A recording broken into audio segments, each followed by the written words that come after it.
जय लक्ष्मी माता मित्रों, हमारे चैनल के अंदर आपका स्वागत है। दोस्तों, जैसा कि आप सब जानते ही हैं कि अपने घर के अंदर जो कि हिंदू व्यक्ति है अपने घर के अंदर पूजा पाठ जरूर करता है। सुबह के समय धूप दीप जलाता है तो कोई व्यक्ति शाम के समय जलाता है और कोई दोनों समय भगवान की पूजा करता है और धूप दीप आदि जलाता है। उसके घर के अंदर तो दोस्तों किसी प्रकार की समस्या रहती नहीं है जब दो समय आप माता लक्ष्मी को, भगवान विष्णु को और अन्य देवी देवताओं को याद कर लेते हैं। उसके घर के अंदर किसी भी प्रकार की समस्याएं नहीं रहती है। लेकिन दोस्तों, आज हम आपको बताने वाले हैं कि खुद माता लक्ष्मी का आप समझ लीजिए आशीर्वाद समझे, चमत्कार समझे।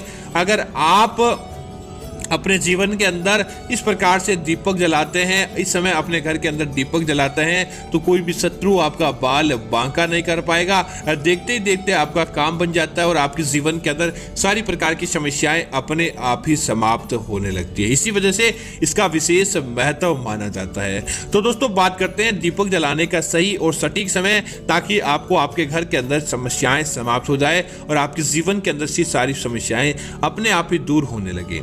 तो दोस्तों, बात करते हैं उस दीपक के बारे में। दोस्तों, इस बात का ध्यान रखें, जब भी आप अपने घर के पूजा घर के अंदर दीपक का इस्तेमाल करें और रोजाना जो दीपक का इस्तेमाल करते हैं, अगर आपको दीपक का इस्तेमाल करने के लिए आप चाहिए कि कौन सी धातु का हो, तो दोस्तों सबसे बढ़िया धातु आती है पीतल की धातु। अपने घर के पूजा घर के अंदर आप कोई दीपक का इस्तेमाल करना चाहते हैं तो आप निष्फिक्र होकर आप पीतल की धातु के दीपक का इस्तेमाल करें। माना जाता है कि पीतल की धातु के अंदर दीपक करना बहुत ही शुभ माना जाता है और वह आपको लाख गुना फल देने का कार्य करता है। और दोस्तों, कई लोगों का यह सवाल होता है कि घर के पूजा घर के अंदर संख्या के अंदर कितने दीपक जलाएं ताकि उनको अच्छे फल की प्राप्ति हो। 1 दीपक जलाएं, 10 दीपक जलाएं या 5 दीपक जलाएं ताकि उनको उनके फल की प्राप्ति हो। तो दोस्तों, आपको हमेशा उसी संख्या के अंदर दीपक जलाना चाहिए जिसके अंदर 2 का भाग न जाता हो। जैसे कि 1 दीपक, 3 दीपक, 5 दीपक या 7 दीपक। आप अपने पूजा घर के हिसाब से अपने सामर्थ्य के अनुसार दीपक जलाएं, लेकिन संख्या आपको इस प्रकार रखनी चाहिए ताकि आपको उस पूजा का एक ही का फल प्राप्त हो, न कि आपको किसी प्रकार का आपका कार्य बिगड़े या आपको उसका फल प्राप्त न हो। इस बात का आपको जरूर ध्यान रखना चाहिए। अब दोस्तों, समय की बात करें कि ऐसे कौन से समय आपको दीपक जलाना चाहिए ताकि उस दीपक जलाने का आपको सकारात्मक लाभ प्राप्त हो जाए और आपके जीवन के अंदर उस दीपक का फायदा देखने को मिले।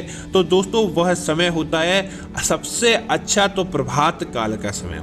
दोस्तों, जब सूर्य उदय होता है और जब आप भगवान सूर्य देव को जल अर्पित करते हैं तो नहा धोकर आपको सबसे पहला काम यही करना चाहिए कि उस समय अपने घर के मंदिर के अंदर भी दीपक जलाना चाहिए। और दोस्तों, कई लोगों का सवाल होता है कि भूखे पेट रहकर आपको दीपक जलाना चाहिए। तो बिल्कुल दोस्तों, सुबह के समय की जब आप पूजा करने वाले होते हैं, भगवान को याद करने वाले होते हैं, तो स्नान आदि करने के बाद सिर्फ पानी पीकर बिना किसी प्रकार के अन्न को ग्रहण करके आप दीपक जलाते हैं तो समझ लीजिए कि आपका काम बन जाता है, देवी देवताओं का सच्चा आशीर्वाद प्राप्त होता है। इसी वजह से माना जाता है कि ब्रह्म मुहूर्त के अंदर की गई पूजा और ब्रह्म मुहूर्त के अंदर जलाया गया दीपक आपको लाख गुना फल प्राप्त करवा देगा। इसी तरह संध्या काल होने के बाद आपको दीपक कब जलाना चाहिए, तो संध्या काल के अंदर माना जाता है सूर्य उदय होते ही, सूर्य अस्त होते ही, सूर्य अस्त होते ही कोई व्यक्ति को दीपक अपने घर के अंदर जलाकर सूर्य अस्त होने के 1-1.5 घंटे तक आप दीपक जला सकते हैं अपने घर के अंदर। आपको उस दीपक का सहस्त्र गुना लाभ प्राप्त होता है और आपका किसी भी प्रकार के कोई कार्य नहीं अटकता है। आपको उस कार्य के अंदर अच्छे फल की प्राप्ति हो जाती है। इसी वजह से माना जाता है कि दीपक का जलाने का शुभ समय सूर्य उदय होने के साथ और सूर्य अस्त होने के साथ माना जाता है। और जो कोई भक्त लगातार ऐसा कर लेता है उसके जीवन के अंदर समझ लीजिए कि माता लक्ष्मी की अखंड कृपा देखने को मिलती है और उसे अपने जीवन के अंदर धन लाभ की प्राप्ति हो जाती है। इसी वजह से उसका विशेष महत्व माना जाता है। अब दोस्तों, बात करते हैं एक ऐसे दीपक से जुड़े उपाय की। आपको 2-3 उपाय बताएंगे। आप अपने सामर्थ्य और अपने जैसे कि आपको जो अच्छा और सरल लगता है उसके हिसाब से आप उपाय कर सकते हैं, आपको उसका लाभ प्राप्त हो जाएगा।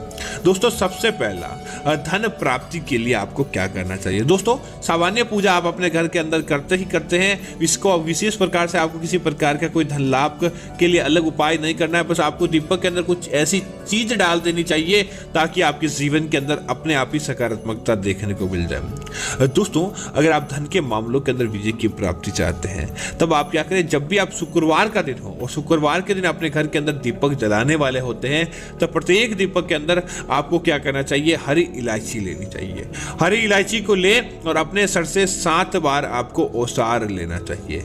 7 बार ओसारने के बाद आप क्या करें कि आप उनको दीपक के अंदर डाल दें और आपको दीपक को अपने घर के अंदर, अपने पूजा घर के अंदर एक साथ रख दें तो वहां पर, अन्यथा आपको घर के अलग अलग स्थानों पर उस दीपक को रख देना चाहिए।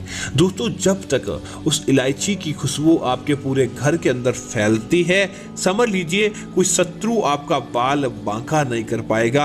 आपके जीवन के अंदर खुशियों को आना ही होगा और देखते ही देखते आपका काम बन जाएगा। धन के मामलों के अंदर आपको पीछे मुड़कर देखने की आवश्यकता नहीं होगी। और दीपक के अंदर इलायची जलाना साक्षात माता लक्ष्मी को आपके घर के अंदर आकर्षित कराने के लिए माना जाता है। माना जाता है कि आपके जीवन का कोई भी काम अटकता नहीं है, आपका काम आसानी से संपन्न हो जाता है। दोस्तों इसी तरह कई लोग आपको बताते होंगे और आपको कहा भी होगा और वह बात बिल्कुल सही है। अगर आप भी इस प्रकार का कार्य करते हैं तो फिर दोस्तों आप देखेंगे कि आपके जीवन के अंदर बरकत देखने को मिल जाएगी। दोस्तों हर समय एक जैसा नहीं होता, कभी कभी घर के अंदर वास्तु दोष उत्पन्न हो जाता है या फिर घर के अंदर नकारात्मकता उत्पन्न हो जाती है। लेकिन दोस्तों ऐसी भी एक प्रकार का उपाय है, अगर आप इस उपाय को करते हैं तो फिर दोस्तों आपके जीवन से वह नकारात्मकता अपने आप ही चली जाती है और रोजाना अगर आप इस चीज को अपने घर के अंदर अपना लेते हैं तो आपके घर के अंदर से सकारात्मकता अपने आप ही वास करने लगती है और सकारात्मकता आपके सारे जीवन के काम बना देती है। दोस्तों तो वह क्या चीज है, तो इस उपाय के माध्यम से हम आपको बताएंगे। दोस्तों गोबर के कंडे आपको बाजार के अंदर, सामान्य तौर से गांवों के अंदर तो किसी प्रकार की दिक्कत ना होती है और शहरों के अंदर आपके आसपास जाकर आप किसी भी गांव से लेकर आ सकते हैं। गोबर के कंडे अगर आपको मिल जाते हैं तब आप क्या करें, रोजाना जब सुबह की पूजा करने वाले होते हैं, सुबह का दीपक जलाने वाले होते हैं, तब क्या करें, उस गोबर के कंडों को आप चूल्हे से सीधा निकाल सकते हैं या फिर गैस पर रखकर उसको आप अंगारे बना दें। उसके अंगारे बनाने के तत्पश्चात आप क्या करें, एक विशेष प्रकार की सामग्री आपको उस गोबर के कंडे पर डालनी चाहिए, जिसके अंदर दोस्तों इलायची का पाउडर हो गया, थोड़ा सा लौंग हो गया, उसके साथ ही दोस्तों जो गूगल धूप लोबान आता है उसे अपने घर के अंदर लेकर आ जाएं और उसे आपको उस गोबर के कंडे पर रख देना चाहिए। उससे दोस्तों जो धुआं उत्पन्न होता है उस धुएं को आपको पूरे घर के अंदर घुमाना चाहिए और उसे अपने घर के पूरे घर के अंदर घुमाने के पश्चात सबसे अंतिम आपको क्या करना चाहिए कि उसे अपने घर के तुलसी के आगे आपको रख देना चाहिए। दोस्तों उस धुएं की जितनी ज्यादा आपके घर के अंदर फैलाव होता है, बुरी शक्ति हो, नकारात्मक शक्ति हो, वह वही जलकर समाप्त हो जाती है। वह आपका किसी भी प्रकार का कोई कार्य नहीं करवाती है, आपका किसी प्रकार का कोई शत्रु बाल बांका नहीं कर पाता है। बस मात्र आपको इस दीपक रूपी गोबर के कंडे का उपाय करने मात्र से उसका धुआं दोस्तों माता लक्ष्मी को बहुत ज्यादा प्रिय होता है और साथ देखते ही देखते माता लक्ष्मी उसके माध्यम से आपके घर परिवार की तरफ आकर्षित होने लगती है और आपका कार्य आसानी से संपन्न होने लगता है। और रोजाना अगर आपने इसको कर लिया तो समझ लीजिए कि आपके घर के अंदर परमानेंट सही देवी देवताओं का वास हो जाएगा, कोई भी शत्रु आपका बाल बांका नहीं कर पाएगा और आपके जीवन के अंदर अपने आप ही सारी समस्याएं समाप्त हो जाएगी।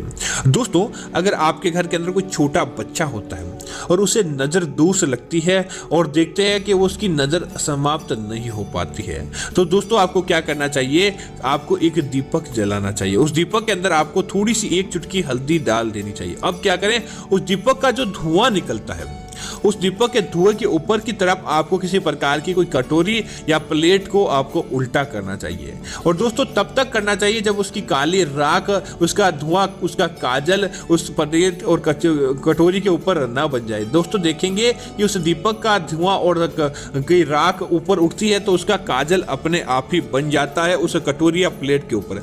अब क्या करें, जो व्यक्ति ज्यादा बीमार रहता हो या जिसके ऊपर नजर दोष ज्यादा रहती हो, आपको क्या करना चाहिए, उसका काला टीका आपको दोस्तों, काले टीके के अंदर बहुत ज़्यादा शक्ति होती है, वह आप सामने वाले को आकर्षित कर सकता है और देखते ही देखते आपका काम बनाने की भी शक्ति रखता है। इसी वजह से उस काले टीके को आपको अपने मस्तिष्क के दाईं तरफ आपको लगाना चाहिए और उसके बाद किसी भी प्रकार का कार्य करना चाहिए। दोस्तों, माना जाता है कि अभिमंत्रित किए गए दीपक का यह टोटका आपको कभी भी पीछे मुड़कर दिखाता नहीं है, आपका काम अपने आप ही बना देता है और देखते ही देखते आपको सारे कार्यों के अंदर विजय की प्राप्ति होती है, नजर दोष आपके जीवन से समाप्त हो जाता है। तो मैं उम्मीद करता हूं कि यह जानकारी आपको अच्छी लगी होगी। इस प्रकार की अन्य जानकारी देखने के लिए आप हमारे चैनल को सब्सक्राइब करें और साथ ही साथ वीडियो को आप लाइक कीजिए, कमेंट कीजिए और शेयर करना ना भूलें। जय मां लक्ष्मी मित्रों, धन्यवाद मित्रों।